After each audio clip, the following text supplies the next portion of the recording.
Eu queria saudar os queridos irmãos com um cordial feliz sábado. É a primeira vez que eu venho à cidade de Sorocaba. E uma cidade muito bonita, bem organizada. Vocês têm aqui uma linda igreja. Irmãos amistosos, cordiais. Que Deus seja louvado por tudo isso.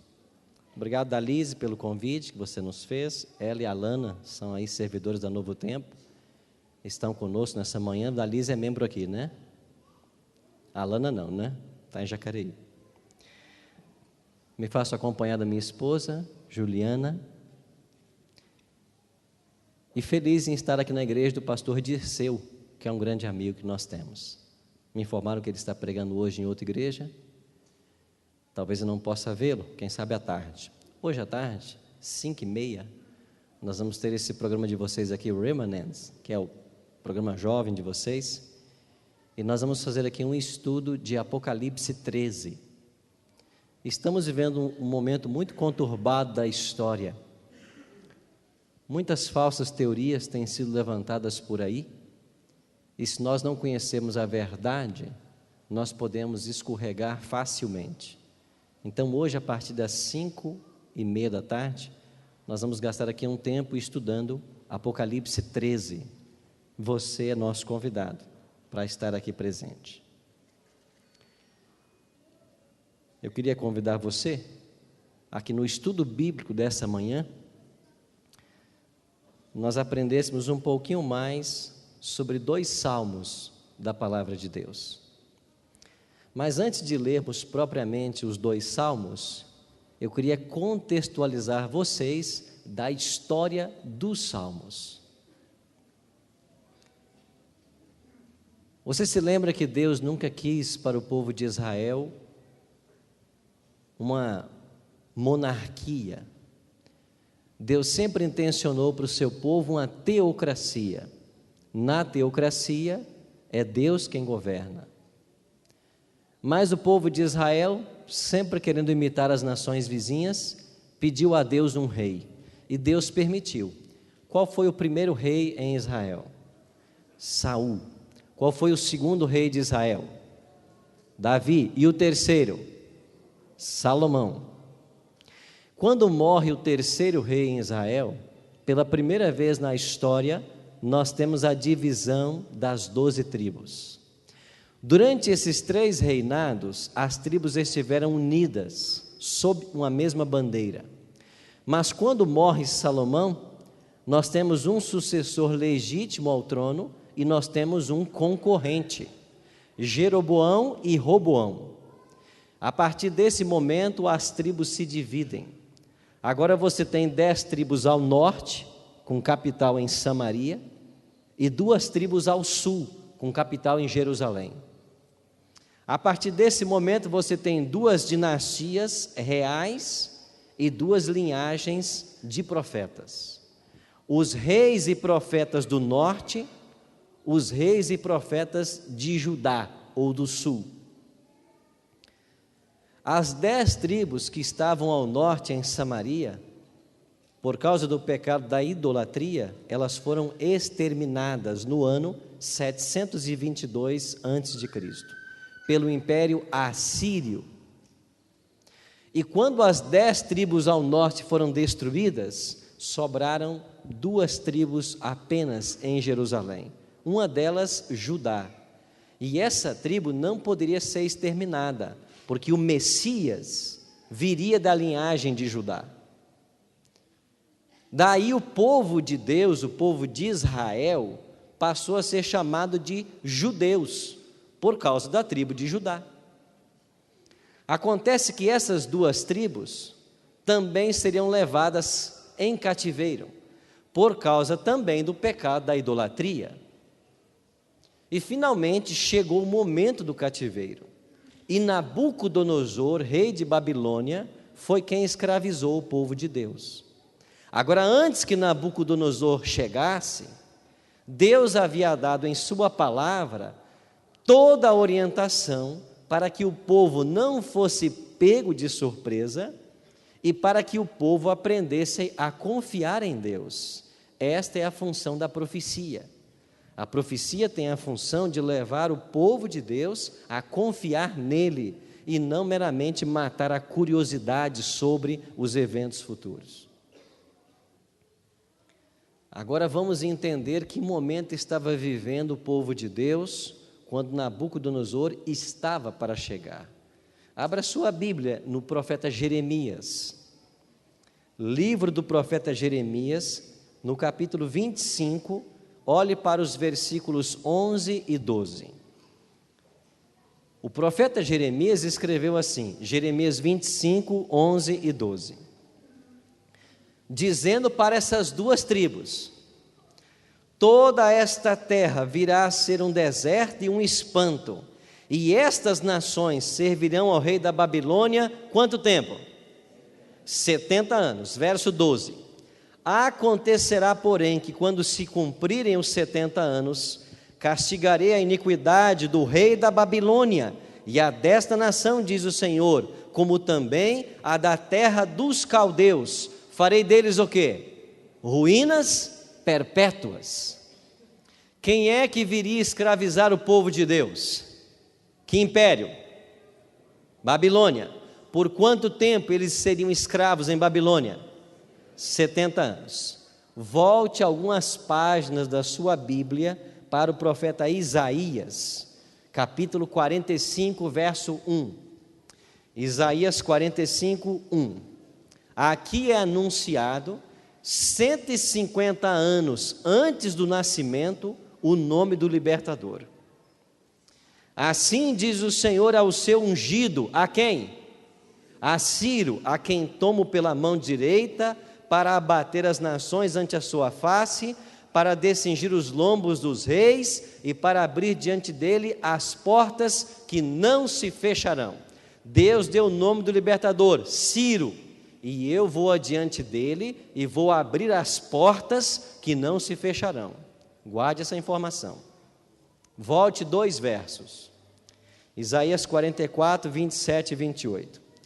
Que digo à profundeza das águas, seca-te, e eu secarei o quê?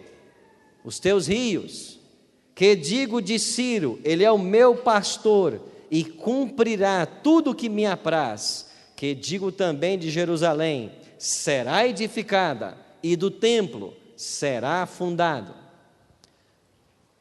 A profecia está dizendo de que o templo seria destruído, e a cidade seria destruída, mas Deus levantaria um libertador chamado Ciro. Ele libertaria o povo de Deus da Babilônia depois de 70 anos, e a cidade que seria destruída seria reformada, e o santuário que seria derribado seria reformado. O povo de Deus tinha todas as informações necessárias, eles não estavam em trevas. Chegou o momento, Babilônia tornou-se a maior potência mundial, e no ano 605 a.C., Nabucodonosor assume o trono da Babilônia, e ele, por causa da história da cura maravilhosa do rei Ezequias, lembra?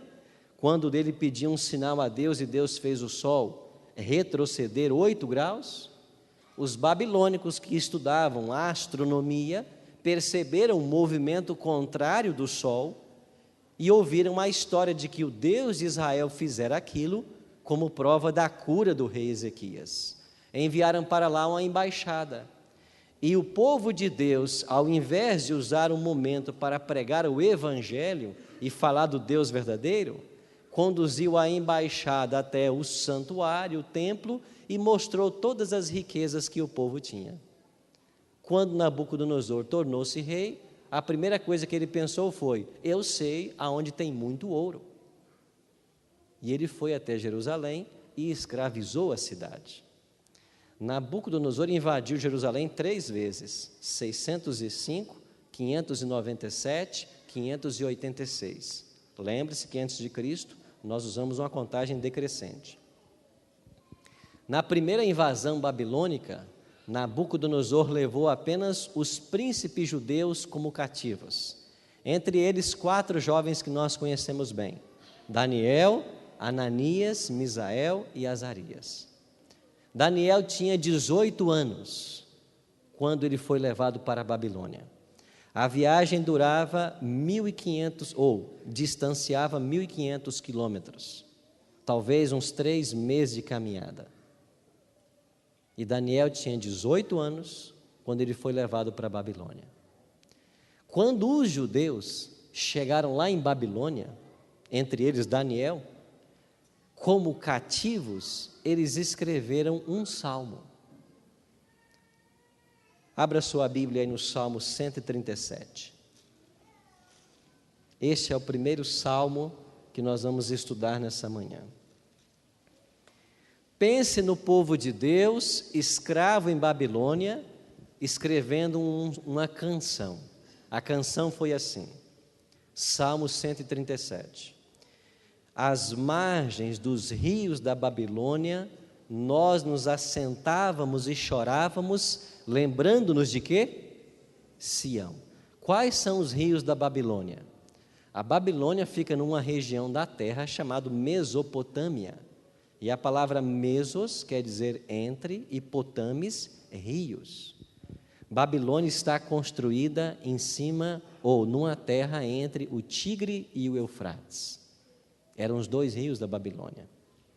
Quando os judeus chegaram, às margens do Tigre e Eufrates, eles começaram a chorar, lembrando-se de Sião. Sião é uma montanha, e em cima do monte Sião estava o templo construído por Salomão.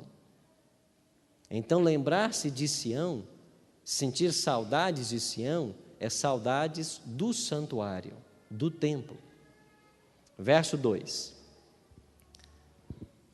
Nos salgueiros que lá havia, pendurávamos as nossas harpas, pois aqueles que nos levaram cativos nos pediam canções, e os nossos opressores que fôssemos alegres, dizendo: entoai-nos alguns dos cânticos de Sião. Como, porém, haveríamos de entoar o canto do Senhor? Aonde? Em terra estranha. Os caldeus ou babilônicos disseram assim para os judeus escravos: cantem para nós os cânticos que vocês cantam lá no templo no monte Sião. E eles disseram assim: nós cantarmos o canto do Senhor em terra estranha, jamais. Que a nossa mão direita se resseque, para que nunca mais tanjamos nossa harpa. Que a língua cole no céu da boca, para que nunca mais cantemos. Se eu de ti me esquecer, ó Jerusalém, a minha maior alegria. Agora fique sabendo uma coisa, babilônicos, nós só iremos ficar aqui 70 anos, porque quando se passarem 70 anos, Deus vai levantar um homem chamado Ciro. Nós não sabemos quem ele é, mas Deus vai levantá-lo, e ele vai nos libertar das mãos de vocês. Pois bem, o tempo passou. Aquele garoto que tinha 18 anos quando foi levado para a Babilônia, estava com quase 88 anos. E nesse momento da história, a profecia se cumpre. Deus levantou um homem chamado Ciro, que se aliou ao seu tio Dario, e fizeram uma fusão dos impérios medos e persas. E Ciro perfurou uma grande vala, cavou uma grande vala ao lado do rio Eufrates, que cortava a cidade de Babilônia, e no dia aprazado, ele desviou o curso do rio Eufrates para esta vala, e os soldados medo-persas entraram marchando pelo leito do rio para dentro de Babilônia. Mas os portões de ferro, que deveriam estar trancados, impedindo o acesso do rio à cidade, estavam todos escancarados, porque o profeta havia dito: eu iria diante dele, abrirei as portas, e as portas não se fecharão. Esta noite, a história marca como sendo 13 de outubro de 539. Nessa noite, 13 de outubro, estava acontecendo uma festa no palácio, dada pelo neto de Nabucodonosor, Belsazar.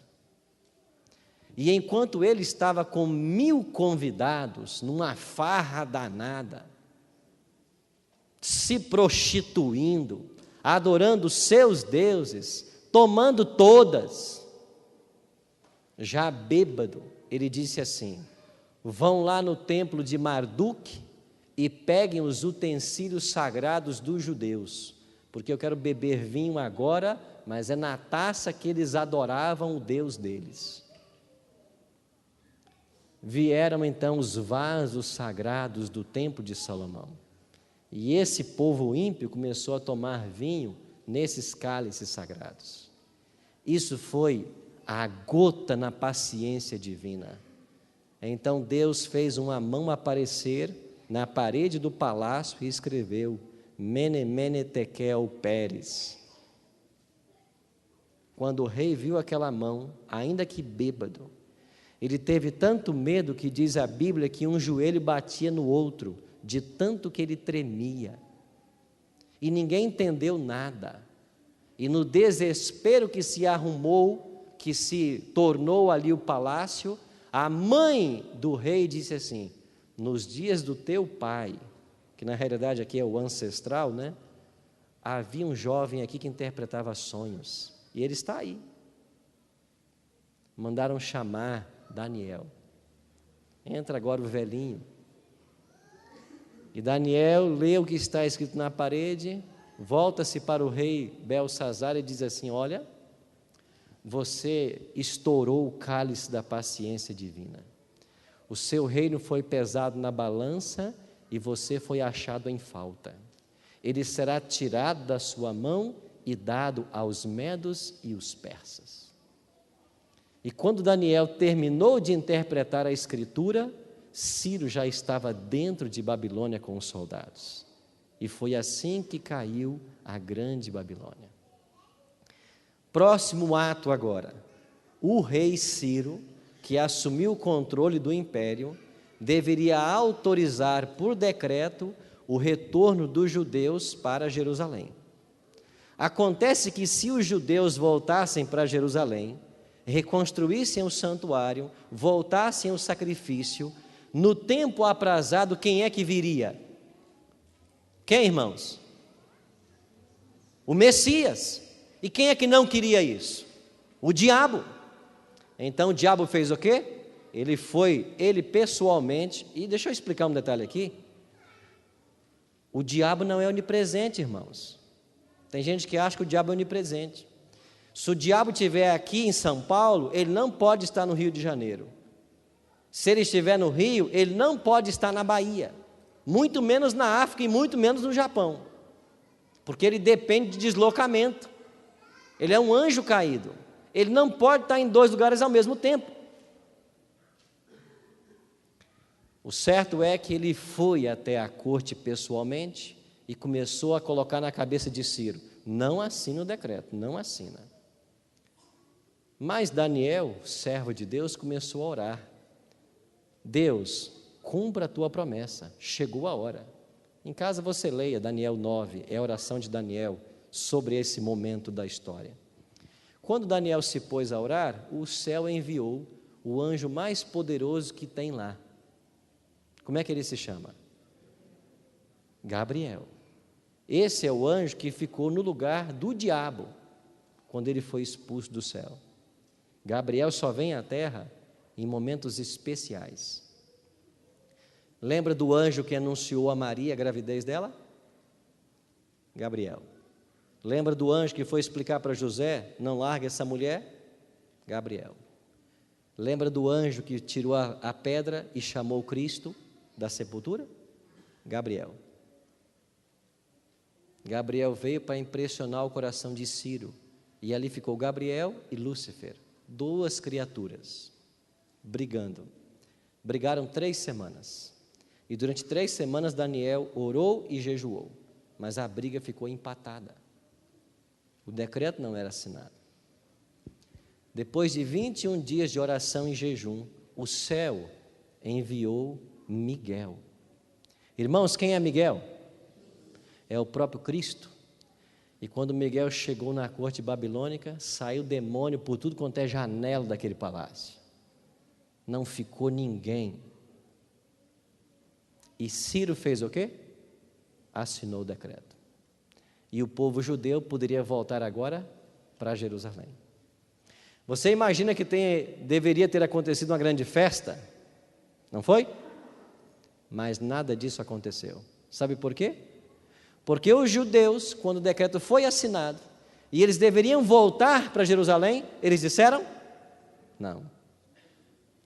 Nós deixarmos Babilônia, com toda essa estrutura, com todas essas universidades, a maior e melhor cidade do mundo, para voltarmos para uma cidade em ruínas, nós não vamos.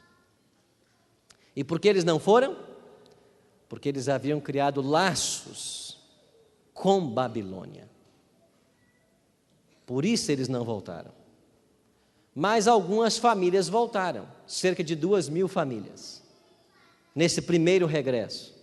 Essas 2.000 famílias que voltaram, num tempo difícil, elas reconstruíram a cidade, o santuário, e no dia de reinaugurar o santuário, havia uma turma chorando e uma turma sorrindo.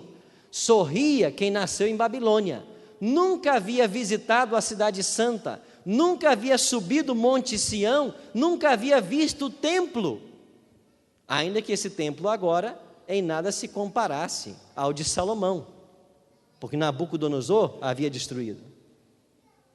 Mas aqueles idosos que voltaram de Babilônia viram que essa casa reformada em nada se comparava ao templo antigo, e esses estavam tristes, e muito mais tristes, sabe por quê?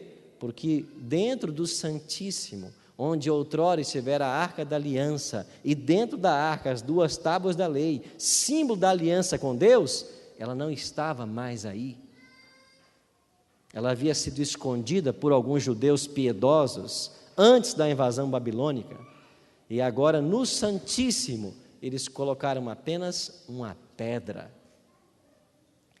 E nessa cerimônia agridoce, levantou-se o profeta Ageu e profetizou o que está escrito no seu livro, quando Ageu diz assim, Ageu 2, 8 e 9: a glória desta última casa será maior do que a primeira, porque nela pisará o desejado de todas as nações.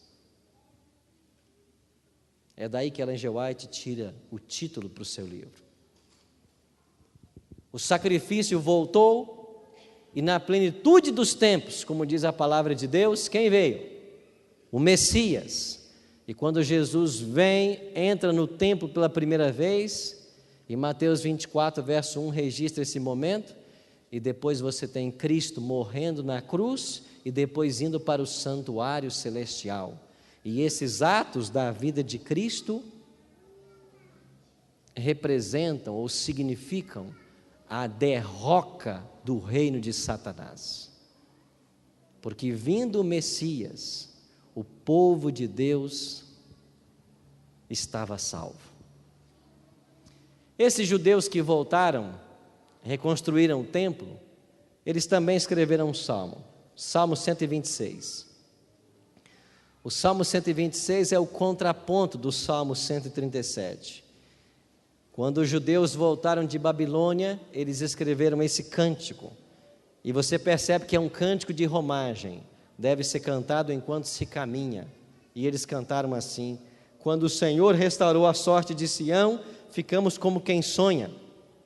Então a nossa boca se encheu de riso e a nossa língua de júbilo. Então entre as nações se dizia: grandes coisas tem feito o Senhor por eles. Com efeito, grandes coisas fez o Senhor por nós, por isso estamos o quê? Alegres. Esse salmo foi escrito nesse contexto. Eles voltaram de Babilônia e voltaram louvando a Deus e cantando. Os que saem andando e chorando enquanto semeiam, voltará com júbilo trazendo os seus feixes. Restaura, Senhor, a nossa sorte como as torrentes do Neguebe. Isso é história, não é? O que tem a ver essa história conosco nessa manhã? Vou à segunda parte do meu sermão. Eu tenho agora 20 minutos para terminar. Abra sua Bíblia em Apocalipse capítulo 18. Vamos à aplicação. Apocalipse capítulo 18 fala da queda de Babilônia. Hoje à tarde vamos estudar o capítulo 13 e talvez, se tivermos tempo, alguma coisinha do 17.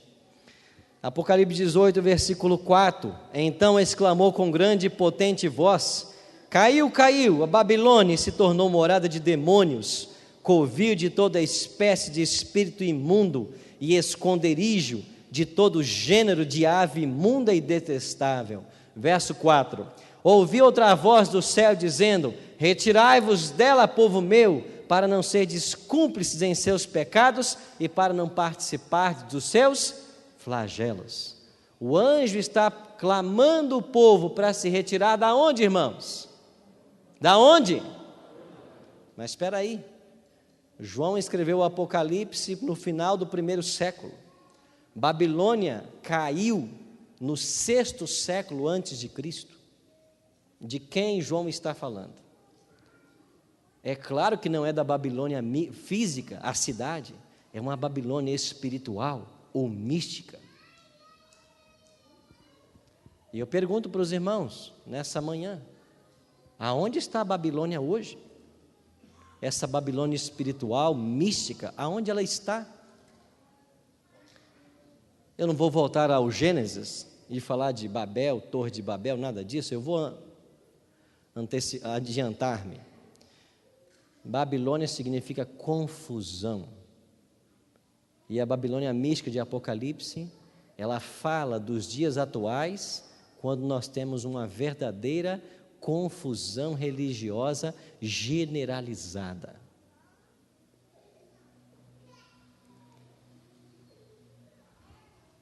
Segundo uma nova enciclopédia de Oxford, nós temos mais de 34 mil religiões no mundo. Quando alguém pretende seguir a verdade, para onde ele vai?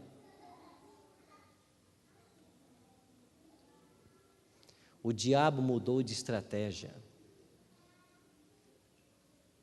Ao invés de matar quem prega, como fez na Idade Média, ele colocou vários pregadores ao mesmo tempo.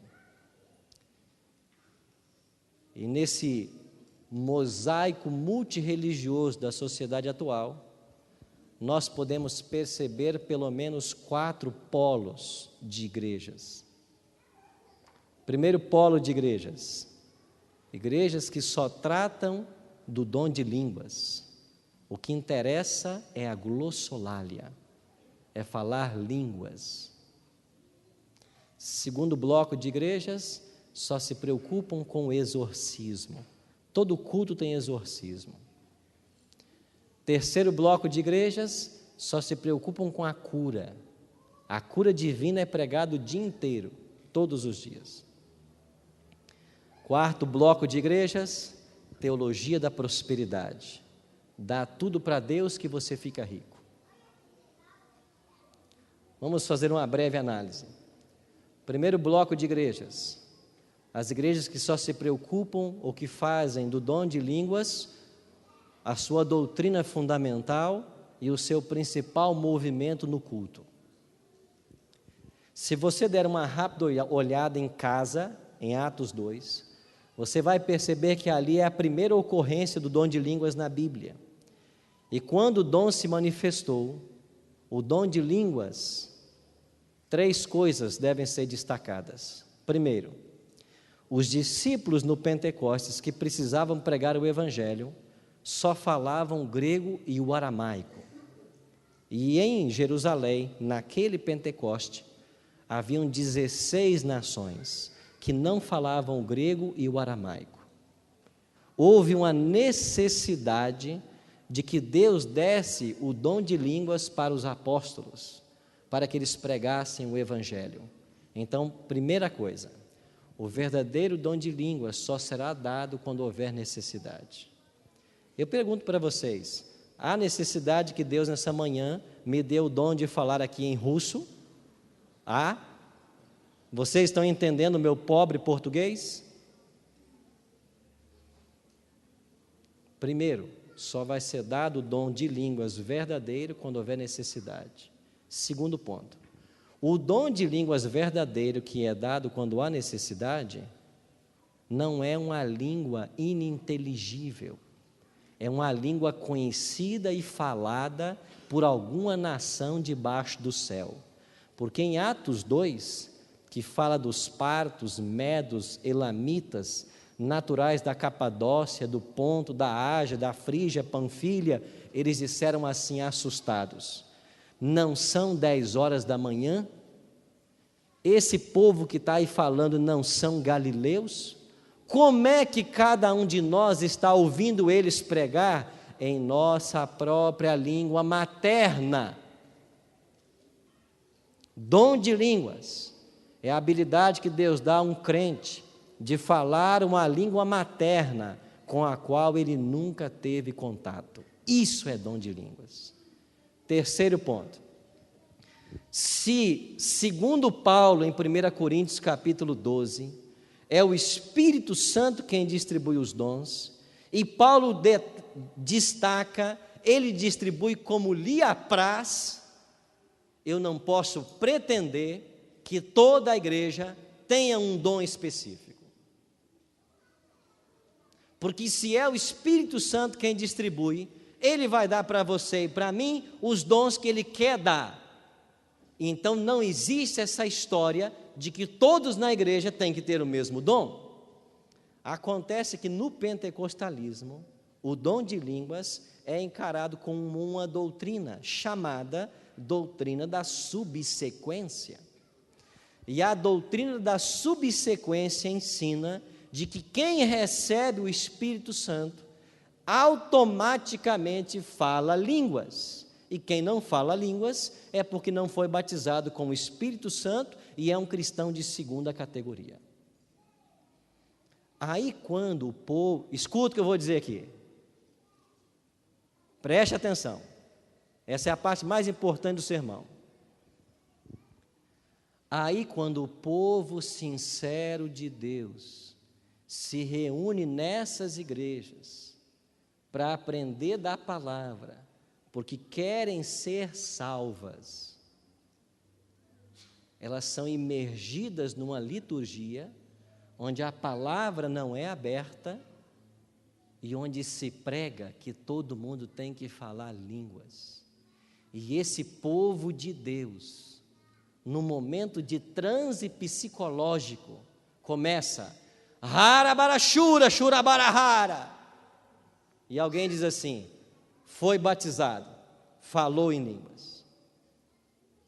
E eu estudei teologia com um rapaz que foi membro de uma igreja dessas por 8 anos.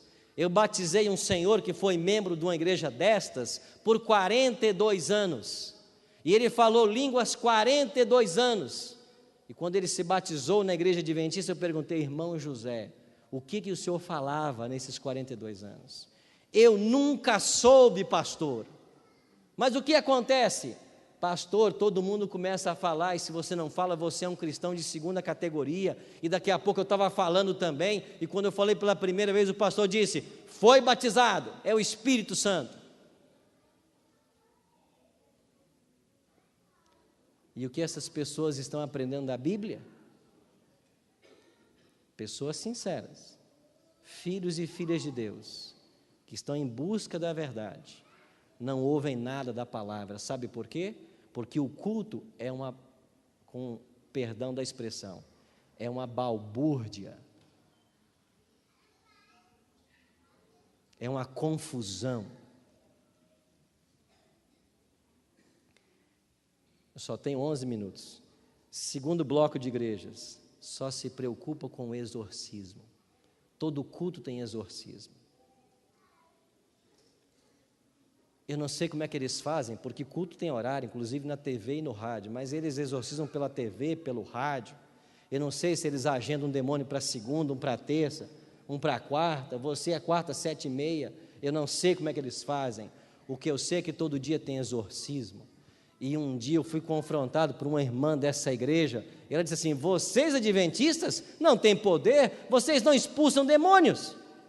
Eu disse: poder não tem a sua igreja, que todo dia tem demônio nela. Cadê o poder dessa igreja? Que expulsa o demônio na segunda e na terça e está de volta. E o demônio sacode as pessoas e lança no chão. Amigo, escuta o que eu vou dizer aqui. Quem sacode gente e joga no chão é o diabo. O Espírito Santo ergue. Quem sacode pessoas e joga no chão, num transe inconsciente, nostálgico, é o diabo.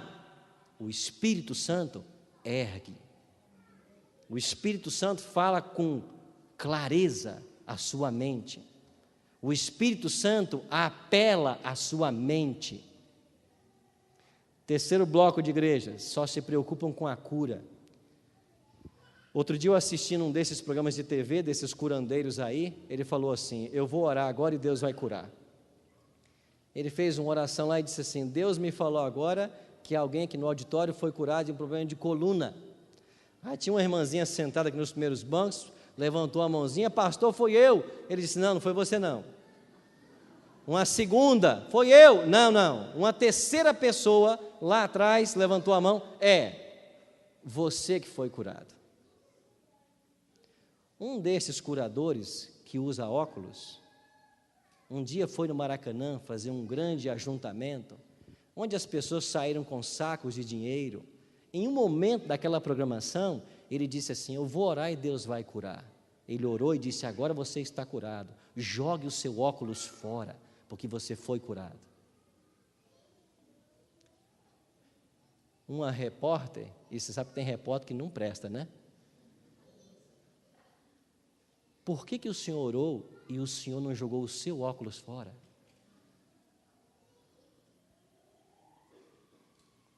Sabe qual foi a resposta? Porque a cura não era para mim, era para eles.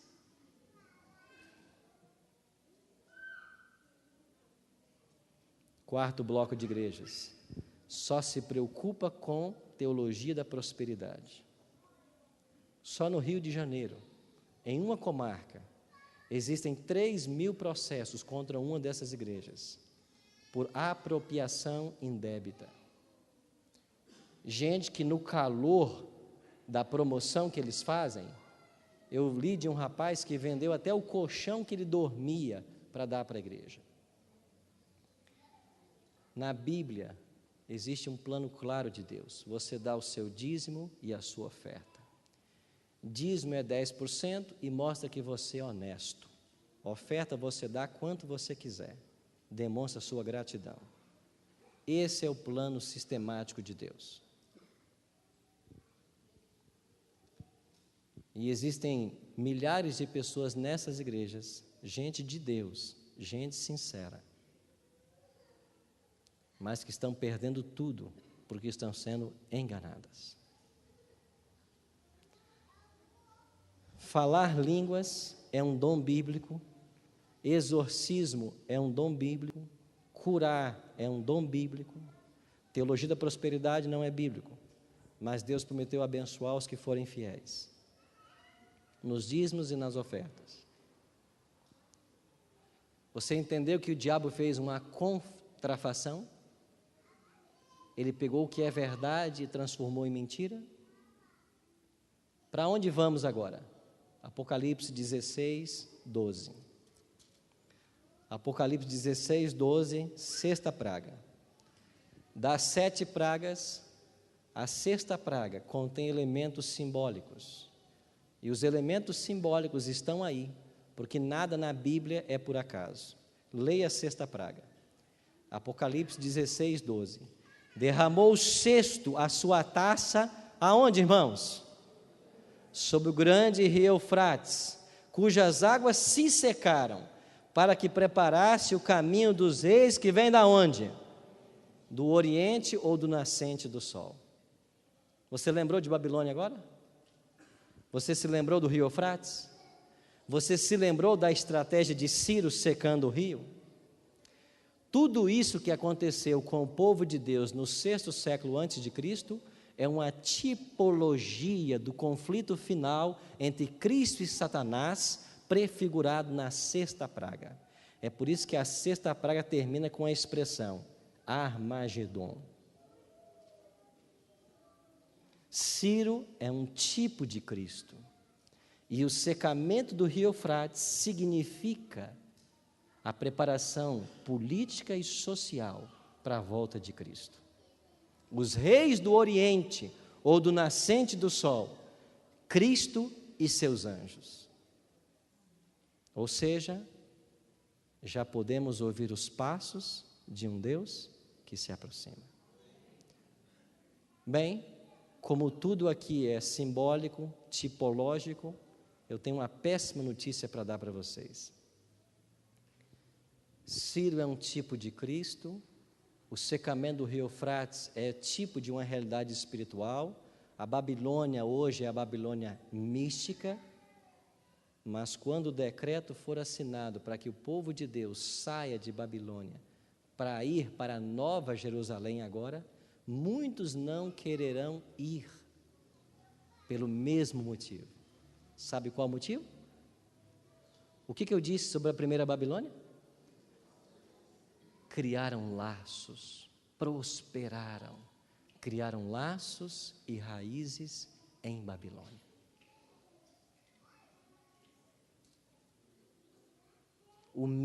A mesma história vai se repetir. Muitos não quererão ir, sabe por quê? Porque tem laços com Babilônia. Meus amigos, se nós soubéssemos quantas coisas Deus tem preparado para nós nesse céu, nós seríamos outro tipo de cristão. Se nós soubéssemos quão breve Jesus voltará a essa terra, o nosso comportamento seria outro.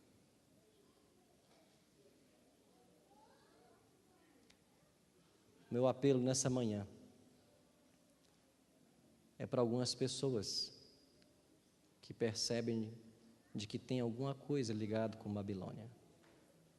Laços, raízes. São pessoas que estão percebendo que se elas não mudarem, ou se não tiverem um milagre em sua vida, realizado pelo próprio Cristo, não terão chance de salvação. Eu não sei qual é o seu laço com Babilônia. Mas será que nessa manhã eu estou pregando para alguém que tem sido infiel a Deus nos dízimos e nas ofertas? E esse é um laço com Babilônia? Será que é alguém que está trabalhando e estudando nas horas sagradas do sábado? Será que o seu laço com Babilônia são conversas íntimas que você está mantendo com uma mulher que não é tua esposa? Um homem que não é teu esposo?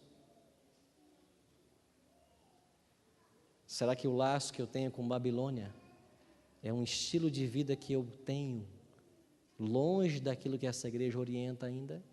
Eu estou falando aqui de comida, bebida, vestuário.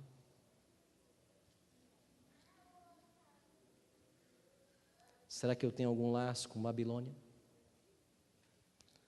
A péssima notícia é que a história vai se repetir. Muitos vão ficar com Babilônia. Mas a boa notícia é que Deus vai levantar um povo fiel a Ele. E fraca e defeituosa como possa parecer nossa igreja, esses sinceros reconhecerão na voz de Cristo o Supremo Pastor e dedicarão a Ele tudo, tudo. Eu vou orar agora.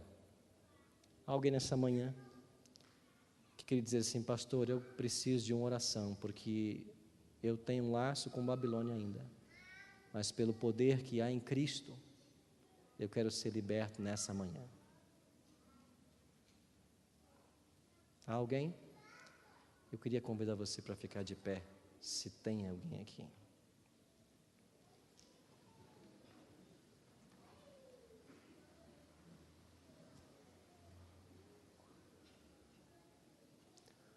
Um segundo apelo. Eu não conheço vocês, a não ser meu amigo Gilmar, que está ali. Há alguém nessa manhã que sente no seu coração o desejo de se entregar a Cristo? Conhecer mais sobre as doutrinas da Bíblia e um dia se tornar membro dessa igreja, aceitando a Cristo como Salvador? Se houver, eu queria convidar você para vir aqui à frente. Eu queria orar com você aqui. Alguém? Você pode vir aqui, por favor?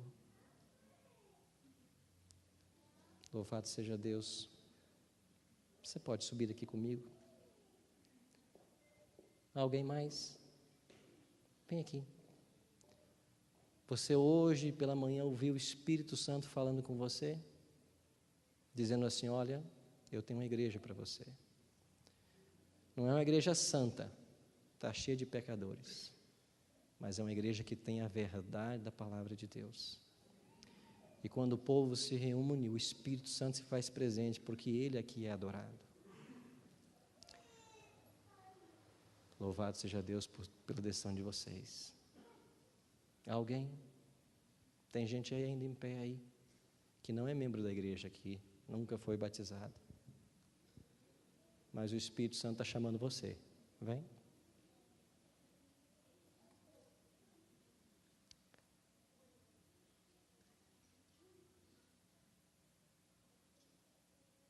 Venha, meu amigo. Venha, meu jovem.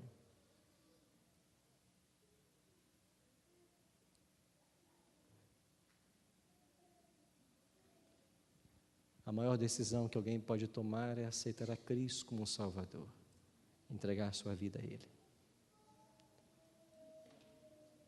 Nada acontece por acaso no reino dos céus. O Espírito Santo está trabalhando com vocês desde o dia que vocês nasceram. Não começou agora. Eu podia orar agora, mas eu sei que existe ainda algumas pessoas aí. Onde está você? Está tentando se esconder? Às vezes dá vontade, né? Tem que ter muita coragem para dizer assim, eu quero aceitar a Cristo e quero me preparar para o batismo. Quem mais quer vir? E dizer, pastor, eu quero me desvencilhar de Babilônia completamente, porque eu quero ir para o céu. Eu quero o céu. Tem que querer muito o céu, porque só vai entrar lá quem quiser muito. Onde está você? Tem mais alguém que quer nessa manhã tomar a sua decisão? Porque o Espírito Santo está falando com você? Tem? Venha.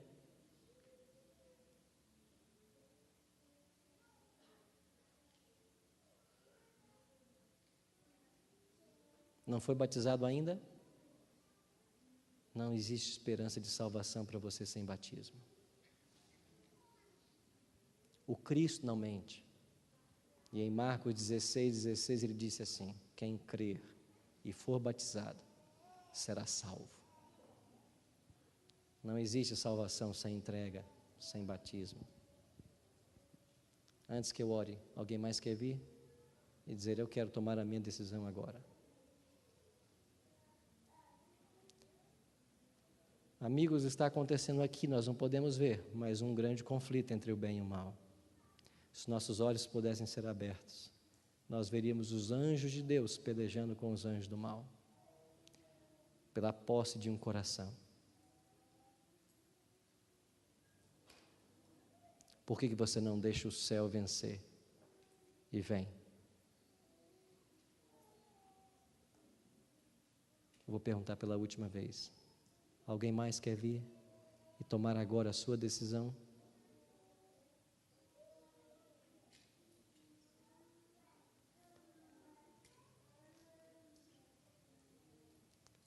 Feche seus olhos.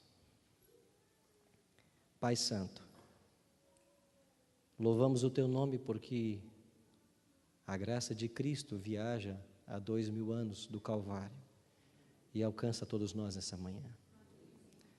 Louvamos ao teu nome porque Babilônia é caída e a tua palavra desmascara os enganos que estão sendo pregados aí fora.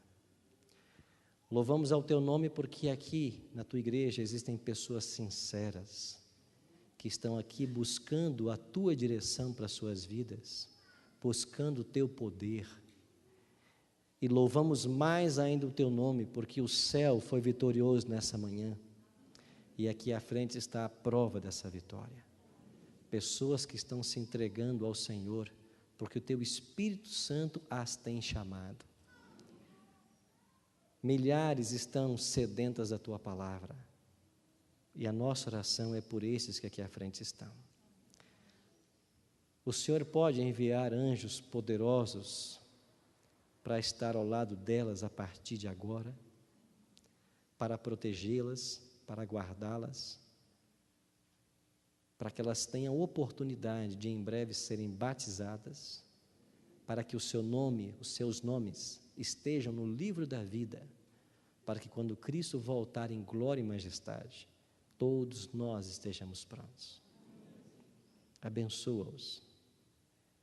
Existem outros que estão de pé na tua igreja nesta hora, quem sabe lá na galeria, que foram tocados pelo teu Espírito, mas não tomaram a decisão agora.